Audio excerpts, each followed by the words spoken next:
द्रोणाचार्य के पास जाकर दुर्योधन ने जो कुछ कहा अब उसे बतलाते हैं।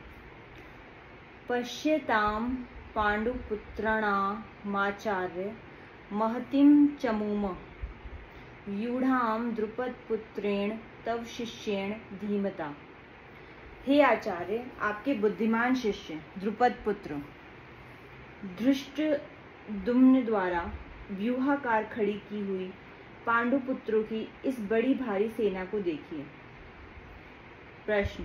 धृष्टद्युम्न द्रुपद का पुत्र है, आपका शिष्य है और बुद्धिमान है।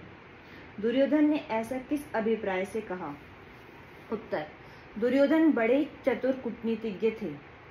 धृष्टद्युम्न के प्रति प्रतिहिंसा तथा पांडवों के प्रति द्रोणाचार्य की बुरी भावना उत्पन्न करके उन्हें विशेष उत्तेजित करने के लिए दुर्योधन ने धृष्टद्युम्न को द्रुपद पुत्र और आपका बुद्धिमान शिष्य कहा। इन शब्दों के द्वारा वह उन्हें इस प्रकार समझा रहे हैं कि देखिए, द्रुपद ने आपके साथ पहले बुरा बर्ताव किया था और फिर उसने आपका वध करने के उद्देश्य से ही यज्ञ करके धृष्टद्युम्न को पुत्र रूप से प्राप्त किया था। धृष्टद्युम्न इतना कूटनीतिज्ञ है और आप इतने सरल हैं कि आपको मारने के लिए पैदा होकर भी उसने आपके ही द्वारा धनुर्वेद की शिक्षा प्राप्त कर ली। फिर इस समय भी उसकी बुद्धिमानी देखिए कि उसने आप लोगों को छकाने के लिए कैसी सुंदर व्यूह रचना की है। ऐसे पुरुष को पांडवों ने अपना प्रधान सेनापति बनाया है।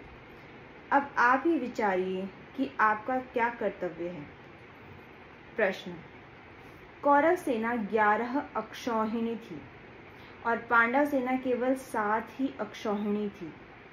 फिर दुर्योधन ने उसको बड़ी भारी महती क्यों कहा और उसे देखने के लिए आचार्य से क्यों अनुरोध किया? उत्तर। संख्या में कम होने पर भी वज्रव्यूह के कारण पांडव सेना बहुत बड़ी मालूम होती थी।